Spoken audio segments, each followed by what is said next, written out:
샬롬, 이동춘 목사입니다. 오늘도 여러분의 삶이 주님의 평안으로 가득하시길 기원하며 하나님의 말씀을 나누겠습니다. 오늘 주시는 말씀은 빌립보서 4장 6절과 7절의 말씀입니다.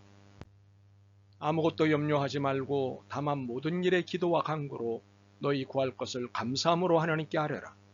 그리하면 모든 지각에 뛰어난 하나님의 평강이 그리스도 예수 안에서 너희 마음과 생각을 지키시리라. 아멘. 빌립보서 4장 6절과 7절 말씀을 본문으로 염려가 오면 기도하십시오 라는 제목으로 말씀을 나누도록 하겠습니다. 부활 직후 예수님이 제자들에게 해주신 말씀이 너에게 평강이 있을지어다 였습니다. 당시 제자들의 상황에서 이 말씀은 너무도 필요한 말씀이었습니다. 그런데 이 말씀은 우리에게도 절실히 필요한 말씀입니다. 이유가 무엇일까요? 염려할 수밖에 없는 두려움과 공포의 상황 가운데 살고 있기 때문입니다. 생활의 풍요에 비해 삶은 너무도 혼란스럽기 때문입니다. 기회는 많아 보이는데 정작 기회는 잘 오지 않기 때문입니다. 무엇이든 할 수 있다고 생각하지만 정작 할 수 있는 것은 별로 없기 때문입니다. 도대체 무엇이 답이고 무엇이 길인지 헷갈리고 어렵고 무섭기조차 합니다. 이런 삶이니 염려로 가득할 수밖에 없습니다. 사실 염려는 공포, 두려움, 혼란 등과 같은 식구입니다. 상황이 어수선하고 갈피를 잡을 수 없을 때 염려는 옵니다. 앞날에 대한 불안이 염려를 가져옵니다. 또한 열등감이 염려를 가져옵니다. 이러한 염려가 발전하면 두려움이 되고 더 심해지면 공포를 느끼게 됩니다. 공포가 극단적이 되면 우울증과 자살로 이어집니다. 그래서 염려는 삶을 파괴하는 시발점이 됩니다. 그런데 대부분이 염려를 가벼운 감기 정도로 여깁니다. 염려 없는 인생이 어디 있느냐면서 말입니다. 그러나 감기가 죽음의 시작이 되듯 염려도 죽음을 가져올 수 있습니다. 그러므로 일상의 염려를 가볍게만 보아서는 안 됩니다. 물론 염려 없는 인생은 없습니다. 인간이기 때문입니다. 죄로 인해 한계를 지닌 인간이기 때문입니다. 그래서 염려로부터 완전히 해방될 수는 없습니다. 그렇게 바울은 말합니다. 아무것도 염려하지 말고 다만 모든 일에 기도와 간구로 너희 구할 것을 감사함으로 하나님께 아뢰라. 아무것도 염려하지 말라고 한 것은 우리가 염려로부터 완벽하게 해방될 수 있음을 단언한 것이 아닙니다. 다만 모든 일에 기도와 간구로 너희 구할 것을 아뢰라는 것으로 보아 기도할 수밖에 없고 간구할 수밖에 없는 연약한 존재임을 인정하자는 것입니다. 그러나 분명 염려는 우리의 삶에 도움을 주지 않습니다. 우리의 삶을 병들게 합니다. 그렇다면 염려를 없애거나 줄이는 삶을 살고 싶다면 어떻게 하면 좋을까요? 바울의 권면을 따르면 됩니다. 아무것도 염려하지 말고 다만 모든 일에 기도와 간구로 너희 구할 것을 감사함으로 하나님께 아뢰라. 무엇보다도 하나님께 아뢰는 것입니다. 염려에 잡히기 전에 하나님께 혼란의 상황을, 불안한 사실을 말씀드리는 것입니다. 그리고 이 모든 것에 답을 주시고 길을 보여주시길 간구하는 것입니다. 염려가 오면 바로 기도와 간구를 시작해야 합니다. 그런데 조건이 있습니다. 감사함입니다. 혹자에게는 매우 당황스러운 조건일 것 같습니다. 하나님, 이런 상황을, 이런 사실을 제게 주셔서 감사합니다 라고 기도하는 것이기 때문입니다. 사실 이런 상황이 감사할 일은 아니지 않습니까? 불안하고 착잡한 상황이 어째서 감사하겠습니까? 오죽하면 염려를 하겠습니까? 그런데 이를 신앙의 시각으로 좀 볼까요?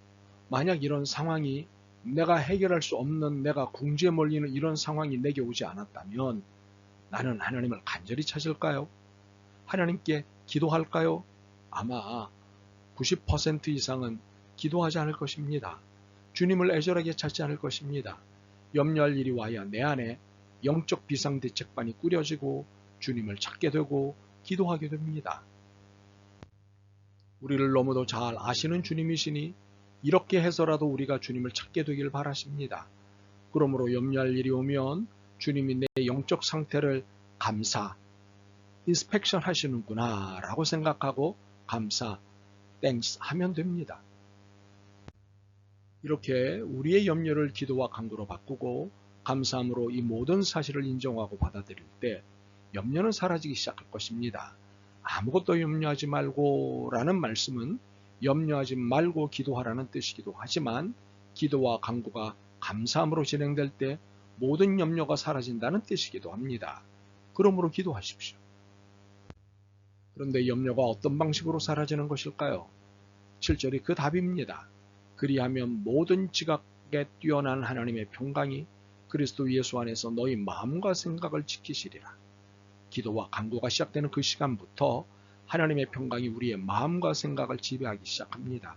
불안과 공포와 염려로 가득한 마음과 생각에 하나님의 평강이 임합니다. 그런데 여기서 우리가 이해해야 할 부분이 있습니다. 그것은 염려가 제거되는 것과 상관이 있기 때문입니다. 그것은 모든 지각에 뛰어난 하나님입니다. 여기서 모든 지각에 뛰어난이라는 것은 우리가 이해할 수 있는 모든 것을 뛰어넘으시는 이라는 뜻입니다. 우리의 염려라는 것은 우리가 이해하는 범위, 우리가 이해할 수 있는 범위 안에서 생각해서 생기는 마음의 병입니다. 이것을 벗어나서는 생각할 수 없기 때문입니다. 그러나 이 한계, 즉 할 수 있는 것과 할 수 없는 것의 한계를 벗어나면 한계는 없습니다. 무한의 능력과 무한의 지혜가 나타나는 것입니다. 무엇입니까? 하나님의 능력과 지혜가 나타나는 것입니다. 하나님의 능력과 지혜가 한계 안에 갇혀서 염려하는 내 마음과 생각을 평안으로 이끌어 주시는 것입니다. 그러면 나를 지배하던 염려는 사라지고 평강을 누리게 되는 것입니다. 참으로 염려를 두고 하나님께 기도하고 간구하면 하나님의 평강이 우리의 마음과 생각을 지키셔서 아무것도 염려하지 않게 된다는 사실입니다. 그러므로 우리가 해야 할 일은 단 하나입니다. 염려가 오면 기도하는 것입니다. 주님, 제게 염려가 왔습니다. 이렇게 염려에 대해 간구하는 것입니다. 주님, 저를 도와주옵소서. 말이 많을 필요도 없습니다.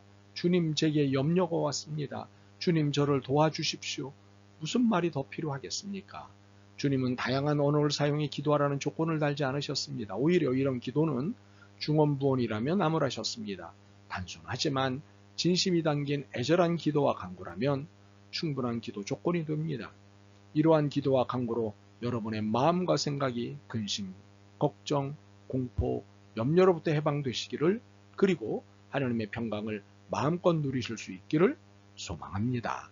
아멘. 주님, 제게 염려가 많습니다. 어떤 때는 필요 이상의 염려를 합니다. 저의 기도와 간구를 들으소서. 저의 진심을 담은 기도와 간구를 들으시고 염려에서 해방되게 하옵소서. 예수 그리스도의 이름으로 기도드립니다.